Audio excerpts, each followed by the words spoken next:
नमस्कार, आप देख रहे हैं प्राइम टाइम। मैं हूं आपके साथ सुहेल खान। शुरुआत करेंगे वर्ल्ड रिकॉर्ड की खबर के साथ। प्रधानमंत्री नरेंद्र मोदी के जन्मदिन पर महज 9 घंटे के भीतर 2 करोड़ से ज्यादा लोगों को टीका लगाया गया। इसी के साथ एक दिन में सबसे ज्यादा वैक्सीनेशन का वर्ल्ड रिकॉर्ड बना दिया गया। वैक्सीनेशन प्रोग्राम की रफ्तार का अंदाजा इस बात से लगाया जा सकता है कि हर बीतने वाले सेकंड में 527 से ज्यादा डोज लगाए जा रहे थे, यानी हर घंटे 19 लाख से ज्यादा डोज लगाए गए। हालांकि इससे पहले 27 अगस्त, 31 अगस्त और 6 सितंबर को देश में 1 करोड़ से ज्यादा वैक्सीन डोज लगाए गए थे। आपको बताएं कि रात 9 बजे तक यह आंकड़ा 2 करोड़ 23 लाख के पार हो गया है। मध्य प्रदेश की बात करें, 22 लाख लोगों को इस दौरान टीका लगाया गया।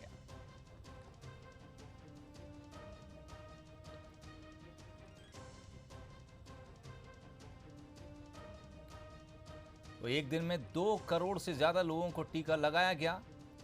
अगर औसत निकाला जाए तो 1 सेकंड में 527 और 1 घंटे में 9 लाख से ज्यादा का औसत आ रहा है। प्रधानमंत्री मोदी का जन्मदिन था, वर्ल्ड रिकॉर्ड बनाया भारत ने। सबसे ज्यादा लोगों को टीके एक दिन के भीतर लगाए गए।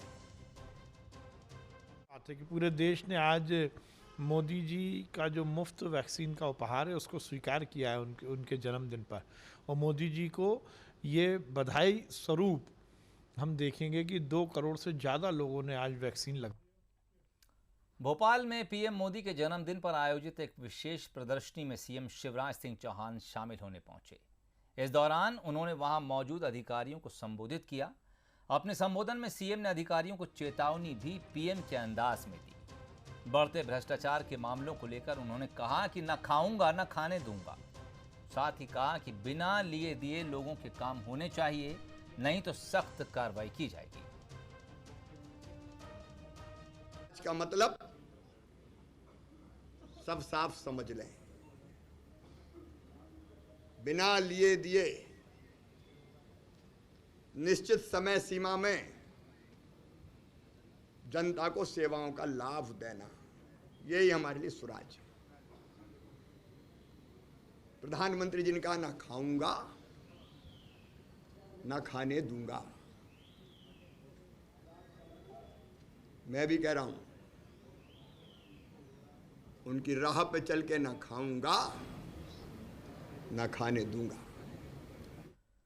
खबर महाराष्ट्र की सियासत से है। महाराष्ट्र में भारतीय जनता पार्टी और शिवसेना के बीच फिर से नजदीकियां बढ़ने लगी हैं। सीएम उद्धव ठाकरे ने बीजेपी को भविष्य का सहयोगी कह दिया है। औरंगाबाद में एक कार्यक्रम हुआ जहां उन्होंने ये बयान दिया।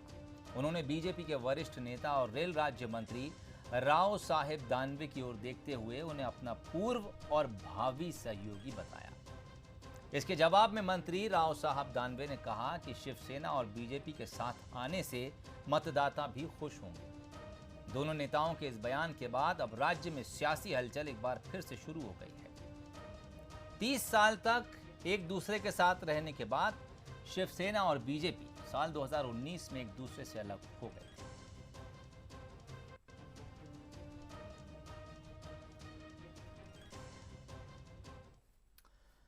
अठारह सितंबर को जबलपुर में सियासत का एक अलग ही सीन देखने को मिलेगा। सियासी नदी के 2 किनारे एक ही कार्यक्रम में दिखेंगे। जी हां, केंद्रीय गृह मंत्री अमित शाह और दिग्विजय सिंह शंकर शाह रघुनाथ शाह के बलिदान दिवस में शामिल होंगे। हालांकि समय अलग अलग होगा। देखिए पूरी खबर। 18 सितंबर को जबलपुर में घमासान, एमपी में हाई वोल्टेज पॉलिटिकल ड्रामा। एक ही कार्यक्रम में 2 दिग्गज, आदिवासी पर पुरजोर सियासत। शनिवार को एक ही कार्यक्रम में सियासी नदी के 2 किनारे शामिल होंगे, लेकिन समय अलग अलग होगा। शंकर शाह और रघुनाथ शाह के बलिदान दिवस के कार्यक्रम में दोनों दिग्गज नेता आ रहे हैं। मंच से आदिवासी हित की बात केंद्रीय गृह मंत्री अमित शाह भी करेंगे और कांग्रेस के राज्यसभा सांसद दिग्विजय सिंह भी। शाह के दौरे को इसलिए भी अहम माना जा रहा है क्योंकि 6 सितंबर को ही कांग्रेस ने बड़वानी से आदिवासी अधिकार यात्रा शुरू की है। माना जा रहा है कि बीजेपी अमित शाह के जरिए महाकौशल से आदिवासी को साधना चाह रही है। शंकर शाह रघुनाथ शाह के बलिदान दिवस पर जो अभियान प्रारंभ हो रहा है उसकी शुरुआत करने के लिए हमारा सौभाग्य है कि भारत के लोकप्रिय और यशस्वी हमारे नेता, देश के एक ताकतवर गृह मंत्री वो आ रहे हैं और उसकी शुरुआत वहाँ पर करेंगे। भारतीय जनता पार्टी के कार्यकर्ताओं का, वहाँ के लोकसभा क्षेत्र के बूथ के कार्यकर्ताओं का सम्मेलन भी होगा। तो इसलिए आदरणीय अमित शाह जी का जो दौरा है, बड़ा यशस्वी दौरा जबलपुर के अंदर मध्य प्रदेश के लिए हमारे लिए गौरव की बात है। वैसे बीजेपी बिरसा मुंडा के जन्मदिन को गौरव सम्मान दिवस का नाम देकर भी आदिवासी हितैषी होना जता चुकी है, लेकिन कांग्रेस भी आदिवासी पर फोकस है। यही वजह है कि बड़वानी के बाद जबलपुर में भी उसके नेता की मौजूदगी होने जा रही है। हालांकि बीजेपी अमित शाह और दिग्विजय की तुलना को बेतुका मान रही है। अमित शाह वहाँ आ रहे हैं तो मैं नहीं समझता कि उसका कोई प्रभाव पड़ेगा। दिग्विजय सिंह जी की सभा और मीटिंग होगी, निश्चित तौर पर आदिवासियों में एक और आत्मविश्वास आएगा और भारतीय जनता पार्टी से की जो आदिवासी विरोधी नीति है उसके खिलाफ कांग्रेस पूरी ताकत से लड़ेगी। अमित शाह जी यहाँ खड़े हुए हैं, चाहे धारा 370 से लेकर देश के जो है ना पूरा सिस्टम में जो है ना देश के गृह मंत्री है माननीय अमित शाह जी। दिग्विजय सिंह जी यहाँ खड़े हुए हैं, तो इसलिए दिग्विजय सिंह जी लगातार मीडिया में बने रहने के लिए इस प्रकार की नाटक नौटंकी करते रहते हैं। इसलिए दिग्विजय सिंह जी कोई गंभीरता से लेता भी नहीं है। अब क्या उनकी पार्टी ही गंभीरता से नहीं लेती है। अब महाकौशल में कमलनाथ जी का बड़ा एक स्थान है, तो उनको लगा कि कमलनाथ जी को थोड़ा थोड़ा डेंट करते हुए आगे बढ़े, तो इन फाइटिंग इंटरनल पॉलिटिक्स है।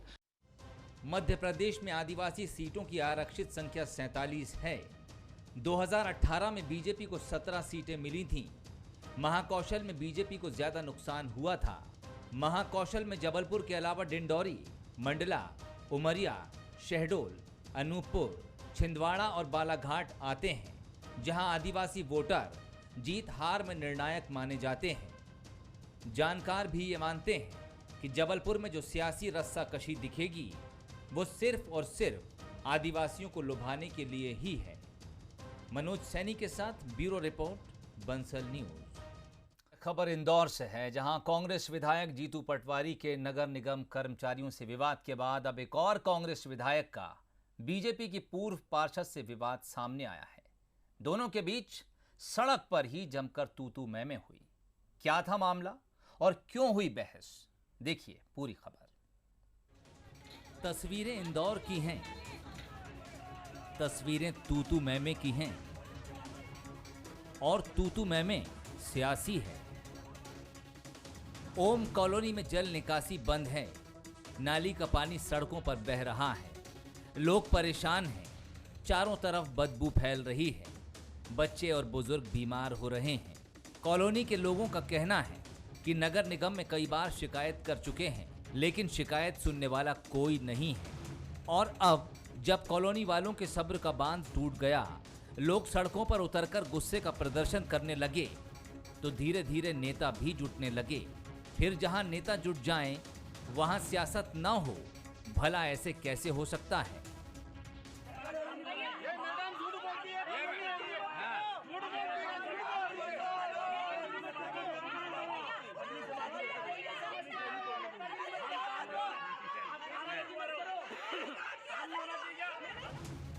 तो लीजिए, समस्या अपनी जगह रह गई और सियासी तू-तू मैं शुरू हो गई।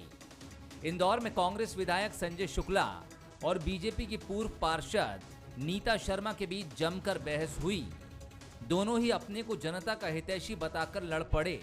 इस लड़ाई का नतीजा आगे क्या निकला आपको बताएंगे, लेकिन पहले सुनिए कि कॉलोनी के लोग कितने परेशान हैं। समस्या भैया ये पानी भर रहा है ड्रेनेज लाइन का। 3 साल हो गए हम लोग इतने परेशान हो रहे हैं, पानी जाने की जगह नहीं। पूरा बोरिंग में गंदा पानी आ रहा है, बोरिंग चालू नहीं होते हमारे, पूरा ड्रेनेज लाइन का पानी पूरा बोरिंग में आ रहा है। बोरिंग का पानी पीने के लिए, और बोरिंग का पानी पी नहीं सकते, इतनी गंदगी। मेतरानी नहीं आती झाड़ू निकालने। मेतरानी को जब खड़े रहो बोलो तो झाड़ू निकालती है, 8 दिन में 1 दिन आती है, रोज झाड़ू निकालने नहीं आती है। और ये पानी की समस्या कई दिनों से हम लोगों को चल रही है। जैन मंदिर के यहाँ से कॉलोनी की बाउंड्री वाले वो तोड़ दी गई है और उसका पूरा पानी इधर कॉलोनी में छोड़ दिया गया है। पर ये कॉलोनी में पानी छोड़ने के बाद में उसकी कहीं निकासी नहीं है, वो पानी यहीं जमा रहता है। तो हमारा ये निवेदन था कि इस पानी को और आगे बढ़ाओ और बड़ी ड्रेनेज लाइन में मिलाया जाए, पर निगम से कोई सुनवाई नहीं हो रही थी हम लोगों की। और वो ड्रेनेज का पूरा पानी हम लोगों के घर में भरा गया था। बच्चे बीमार हो गए, बूढ़े माँ बाप बीमार हो गए। मौके पर पहुंचे विधायक संजय शुक्ला ने जेसीबी मशीन बुलवाकर नाली खुदवाई, तब जाकर गंदा पानी निकल सका। लेकिन उनका कहना है कि नगर निगम बीजेपी नेताओं के दबाव में है। वहीं पूर्व पार्षद नीता शर्मा कह रही हैं कि विधायक राजनीति करने पहुंचे हैं। देखिए, उनको बनना चाहिए। ये आज से 15 साल से 20 साल से पार्षद उनका, विधायक उनका, मंत्री उनका, मेयर उनका, मुख्यमंत्री उनका, सब कुछ होने के बावजूद आज ये 25 साल से वेद कॉलोनी है, यहाँ टैक्स भी दे रहे हैं, सब कुछ कर रहे हैं, कचरे के लिए पैसे भी दे रहे हैं, परंतु आज ये पानी की स्थिति हो गई। आगे एक नई कॉलोनी बनी है, कॉलोनी वालों ने मिलजुल कर, अधिकारी उधर नेताओं द्वारा मिलकर ड्रेनेज यहाँ रोक दिया गया, आगे नहीं जा रहा था। इससे आज पूरे ओम बिहार ड्रेनेज का पानी भर गया है। विधायक जी यहाँ पर राजनीति करने लगे। विधायक जी ने 1.5 साल में कभी यहाँ कर झाँका नहीं। हम जो भी काम करते हैं रोड पर, अभी मेरा रोड पर भी बड़ा आपने देखा होगा पाइपलाइन का काम चल रहा, इनके लोग फोटो खिंचाकर डाल देते हैं और कहते हैं कि ये काम हमारा है। और विधायक जी ने कभी 1.5 साल में, जब आज रहवासियों ने चक्का जाम किया, इस समस्या के मैं निरंतर प्रयास थी। मैंने अभी 4 दिन पहले भी कमिश्नर मैम से मेन रोड के ठेकेदार से काम चालू करवाया, और जैसे ही काम चालू हुआ बड़ी लाइन चढ़ती, तो हमारा ये प्रस्ताव है अगला कि इस लाइन को अपन बड़ी ड्रेनेज लाइन में जोड़ेंगे। दरअसल ओम बिहार कॉलोनी का पानी पास के एक खेत में निकल जाया करता था, लेकिन इस खेत में एक कॉलोनाइजर ने कॉलोनी काट दी और जल निकासी को बंद कर दिया, जिससे यहाँ पानी भरने लगा, जो लोगों की परेशानी का सबब बन गया। पीयूष पारे, बंसल न्यूज, इंदौर। चलिए अब आपको लिए चलते हैं छत्तीसगढ़ के बीजापुर के एक छोटे से गांव में, जहां एक बुजुर्ग की छत से छनती धूप उसके आंचल पर गिरती है, लेकिन वो उसे देख नहीं पाती। पर वो ये जरूर महसूस कर पाती है कि उसकी झोपड़ी की दरकती दीवारें और टूटी हुई छत ही उसका आखिरी सहारा है। देखिए ये रिपोर्ट। इस घर को देखिए आप,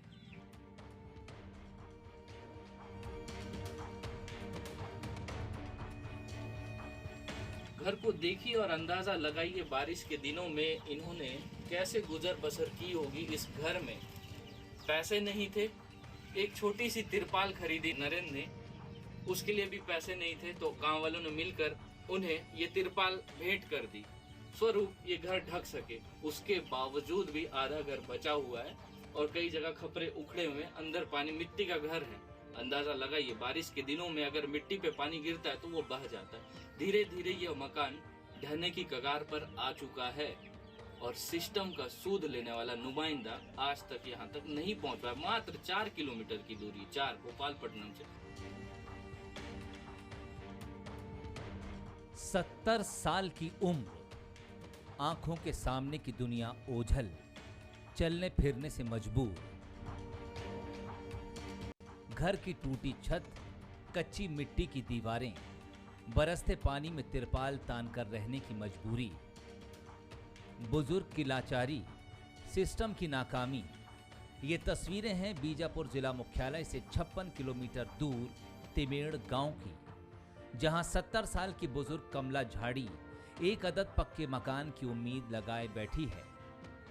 मगर सिस्टम भी कमला की तरह शायद नाबीना है, बल्कि वो तो सुन भी नहीं पाता। तभी तो कमला और उसके बेरोजगार बेटे की आह सिस्टम को सुनाई नहीं देती है। परेशानी है सर, हम लोग को इंदिरा आवास मकान अभी तक स्वीकृत नहीं हो पाया। जिले के जो कलेक्टर हैं उनको आपने इस चीज़ को ज्ञात करवाई है? जी सर। किसके माध्यम से करवाई है? जी सर, मम्मी और हम लोग 2 ही लोग गए थे सर। अच्छा, आवेदन दिए? जी आवेदन दिए थे सर। आज तक कोई सूद लेने पहुंचा आपके पास? नहीं आया सर। राजनीतिक दल के लोग या फिर प्रशासन से कोई? जी नहीं आया सर। सिस्टम इस बुजुर्ग की जो जिम्मेदारी उठा रहा है वो महज 350 रुपए है, जिसे देकर वो अपने फर्ज की इतिश्री कर रहा है। लोकतंत्र में इस लाचार के दरवाजे तक वोट मांगने तो कई नेता पहुंच जाते हैं, उनमें से कई तो विधायक भी बन गए और विधानसभा में चीख चीख कर अपने क्षेत्र के विकास के लिए करोड़ों रुपए मांगते भी नजर आते हैं। लेकिन उस विकास की सच्चाई अगर कोई देखना चाहे तो वो कमला झाड़ी का मकान ही है। ये जो वृद्ध महिला मेरे साथ बैठी है, कमला झाड़ी जी, इनकी आंखें चली गई हैं, ये पहले से विकलांग है, इनकी पैर ये चल फिर नहीं पाती है क्योंकि ये विकलांग है।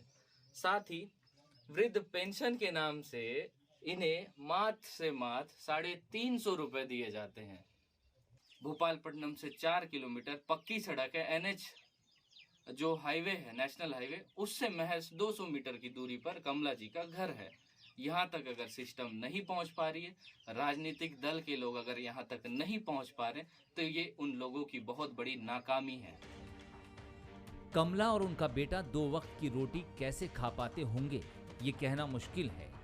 हो सकता है कभी भूखे पेट भी सोते होंगे, लेकिन उनकी लाचारी और गरीबी से भला किसी को क्या फर्क पड़ता है। गरीबों के वोट पर सियासत करने वालों के घरों को भी कभी गौर से देखिए, आपको विकास का असली मतलब समझ आ जाएगा। चेतन कापेवार, बंसल न्यूज, बीजापुर। खबर भोपाल से है, जहां EFIR के 1 महीने का ट्रायल पूरा हो गया है। प्रदेश में 1 महीने के लिए EFIR पायलट प्रोजेक्ट के तहत चलाया गया। EFIR के तहत पिछले 1 महीने में 328 मामले दर्ज किए गए। गाड़ियों और सामान्य चोरी को लेकर रिपोर्ट दर्ज की गई। वहीं छोटे जिलों से भी EFIR दर्ज की गई। SCRB ADG चंचल शेखर ने बंसल न्यूज से बातचीत में कहा कि चोरियों के अलावा दूसरे अपराधों को भी EFIR में शामिल करने की कोशिश की जाएगी। ADG चंचल शुक्ला से बात की हमारे संवाददाता आकर्ष शर्मा ने। मध्य प्रदेश पुलिस ने EFIR की शुरुआत की थी और 1 महीने का ट्रायल जो है वो पूरा हो चुका है। इस पर बात करने के लिए हमारे साथ ADG चंचल शेखर सर हैं, उनसे ही बात करेंगे। सर, ट्रायल पूरा हो गया है सर, किस तरीके से उसका फीडबैक रहा और अब आगे आप क्या करने वाले हैं? 1 महीने पहले हम लोगों ने ट्रायल के रूप में EFIR का शुरुआत मध्य प्रदेश में की थी, जिसके तहत आज टोटल 328 कुल EFIR दर्ज हुए हैं।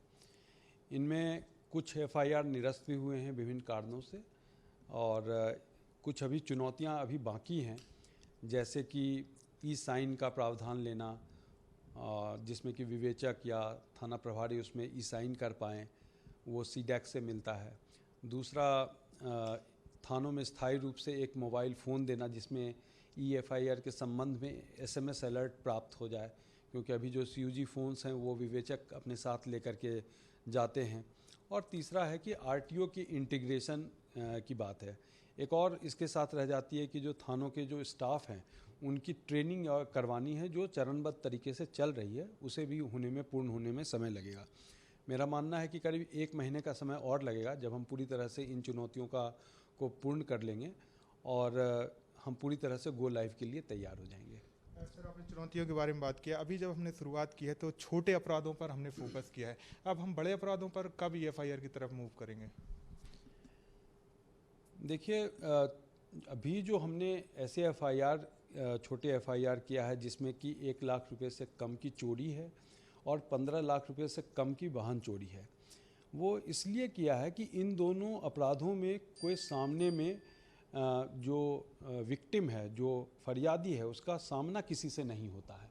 तो कुछ FIR तो हर समय ऐसी रह जाएगी जो थाने में जाके ही करना पड़ेगा आज की तारीख में, परंतु कुछ ऐसे FIR हैं जैसे फेक करेंसी की है, रिपोर्ट्स हैं, कुछ और इस तरह की FIRs हैं जो हम इसमें शामिल कर सकते हैं, जो भविष्य में हम कोशिश करेंगे कि इसका दायरा हम बढ़ाएं। तो ये थे ADG चंचल शेखर सर, इन्होंने तमाम सवालों के जवाब दिए और उन्होंने कहा EFIR सफल रही है। इन्वेस्टिगेशन की तरफ भी हम बढ़ रहे हैं क्योंकि हमें समय के साथ चलना है और पुलिस भी उसी चीज़ में जुटी हुई है। उसके बाद इन्वेस्टिगेशन में उन्होंने कहा है कि इन्वेस्टिगेशन करने के बाद उसमें किसी तरीके की छेड़छाड़ नहीं की जाएगी, दस्तावेज पूरी तरीके से लॉक रहेंगे, जो भी उसमें छेड़छाड़ करेगा वो उसमें दर्शाया जाएगा। कैमरा पर्सन अश्विनी सिंह के साथ आकर्ष शर्मा, बंसल न्यूज, भोपाल। चलिए, इस खबर के साथ ही बुलेटिन में फिलहाल इतना ही। तमाम अपडेट्स के लिए आप जुड़े रहिए बंसल न्यूज़ के साथ। मुझे इजाज़त दीजिए, नमस्कार।